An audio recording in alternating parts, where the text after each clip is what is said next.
megnyomtam a gombot, most veszem. Klári és a nagynénikéje eljöttek az Afrikáért Alapítvány rendezvényére, és úgy mennek haza, hogy elvisznek magukkal egy repülőjegyet Afrikába. És egy malahit oroszlánt.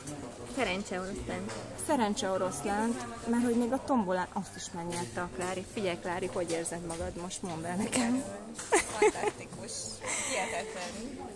Boldog vagy. Én nagyon örülök neki, azért is, mert mi egy csomót beszélgettünk napközben, és kívánni se tudtam volna másnak ezt az ajándékot. Komolyan mondom, nagy élmény lesz.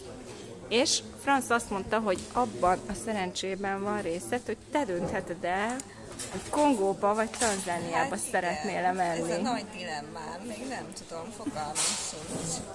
Na jó, majd még ezt a folyamatot nyomon követjük később is. Először hagyjuk, hogy Klári aludjon rá egyet.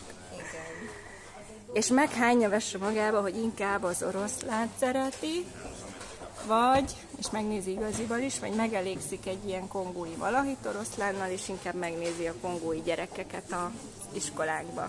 Vagy a tanzániai gyerekeket. Vagy a tanzániai gyerekeket. Igen, ott is vannak árva gyerekek. Kavaki úrnak a gyerekei. De a kongói gyerekek azok meg az iskolánk tanulói, és 500-an vannak. Az árvaházban pedig 11-en.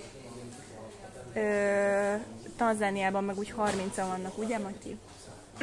Ott 30-an. Viszont ott vannak maszályok, de Kongóban meg vannak bonobó majmok. Kongóig elérzik a szavuk. Kongóban vannak majmok, bonobók, Tanzániában viszont vannak oroszlánok. Úgyhogy... És rengeteg skorpió. Ajaj. Na jó, még aludj rá egyet. Skorpiók azok nagyon aranyosak. Igen.